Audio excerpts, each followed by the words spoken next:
Greetings, and welcome back to the Audio Wave Records home studio.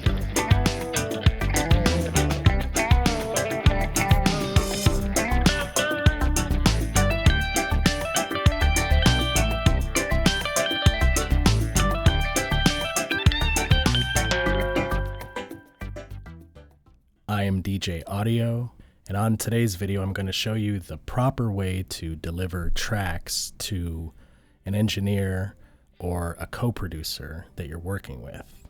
Oftentimes, in my experience, when collaborating with other musicians or singers, when they deliver tracks to me, they're either in stereo mode when they shouldn't or recorded incorrectly. And what I'll show you is the way that you should be recording your tracks and the way that you should deliver multi-tracks or stems to your co-producer or to an engineer for mixing.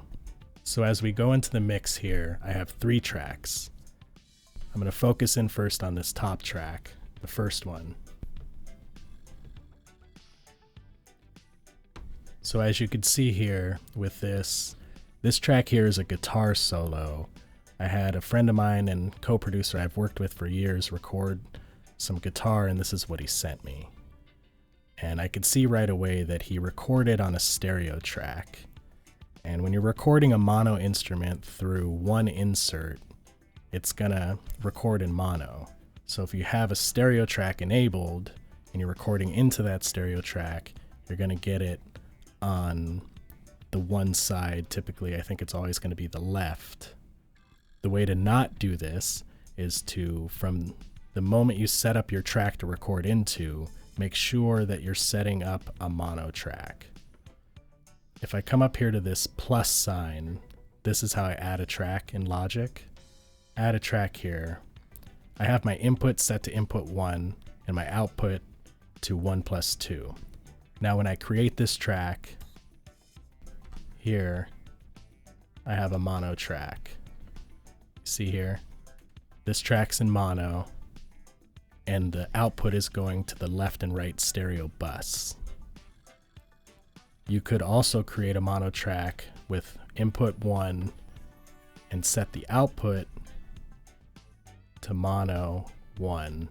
And when you create this mono track, the difference is that it's sending a mono signal. So one of the main cons to doing it this way is you're not able to pan to the left or the right going to the stereo bus.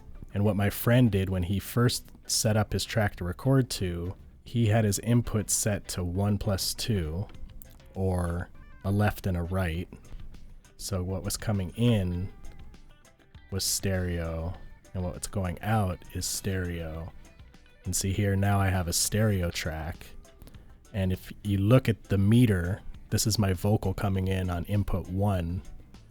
This is only coming in on the left side of this stereo track because it's a mono signal going through channel 1, but I have a 1 and a 2E set up here. But with this stereo track, if I were to record anything into here, all of this recording right now that I'm doing is only showing up on the left side of a stereo track. See that? Here's the left and the right, and the signal only picked up on the left. Same as when that guitar was recorded through a mono signal because it's a mono instrument going into a stereo track. So again, if you just make sure that your track is in mono to begin with, when you record, it will be in mono. Another problem that exists is this. This is a vocal that I got from someone, and there's 2 problems with this vocal. Number 1, right off the bat, it's in stereo.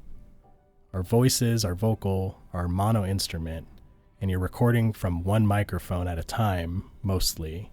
With this vocal, a lead singer is always going to be through one microphone, which means it's one insert or one input, and then the track should be in mono. Although this track that was sent to me was likely recorded in mono, what I have here is a stereo track. So how did this happen? My best guess as to why this artist sent me the track in stereo is that he took his recording and he bounced it through his stereo bus. Trying to create stems of all his vocals, he probably just soloed out track by track or muted and had one at a time and processed through a stereo bus. One way I could tell this is I also have a feeling that when they processed it through the stereo bus, there was a limiter on, or at the very least, a compressor. You can see that this vocal here, completely void of transients, just there's a cap right in here along this line that I'm drawing with my mouse that is as high as the vocal goes. And if I hit play here, you're not going to get any audio. For one thing, this track isn't released yet, but I also don't want to shame anyone here because, you know, we're all learning, and until someone teaches you this, which I'm trying to do now, until somebody teaches you this, we just don't know. So this is a common mistake and it's easy to happen. And after I show you what's wrong with this, I'll show you how to not do this and how to transfer your files or export them rather than bounce them through the stereo bus. As I hit play here, you'll see the volume meter. This number here caps off at 4.2, 4.2, 4.3, 4.3. So there's obviously some limiting going on there, or at the very least a hard compressor that's stopping the vocal from going above there. The difference you'll see with a track that I received from somebody else here, this one is a mono track with transients. You could see these individual lines that come up out of the waveform here are the transients, and this voice has a lot of dynamics up and down.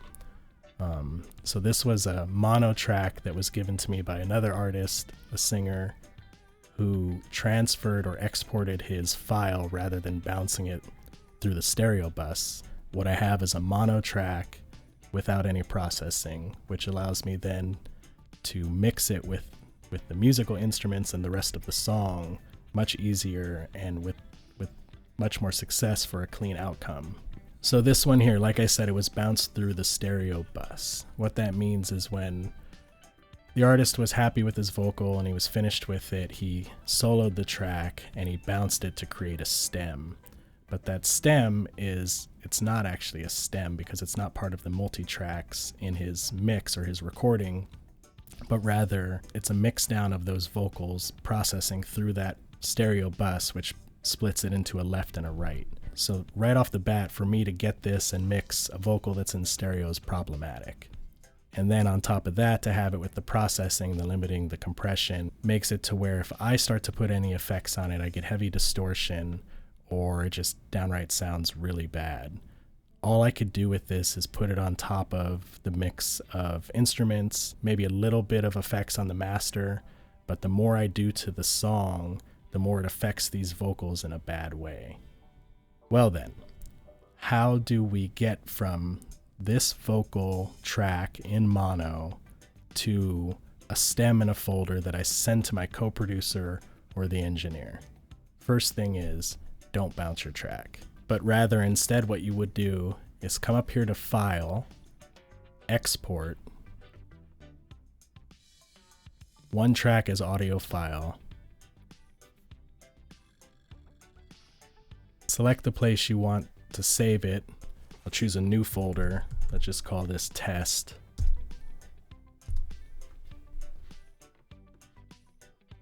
And here's the file name.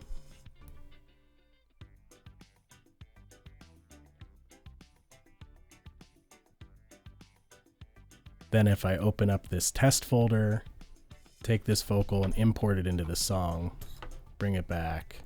And the track that I import now into the session is a mono track. It's that simple, and if you do each track one by one and create a folder and then zip it, send the zip folder, you have your multi-tracks or your stems. If you insist on sending the engineer tracks with compression, please also send one that has raw data as well. You may think that you nailed it and have it perfect, but just in case, it's good for us to have something that we could work with, or if we have to start over with it, we can go back to the original. I hope this video was helpful to you. Please leave a comment down below if you have any questions. I know you can export tracks more than one at a time. but this is just a simple way to do it. If you have a vocal recording with your main vocals and a couple harmonies, just do them one at a time. Make sure that you're sending the clean files always, always, always in mono.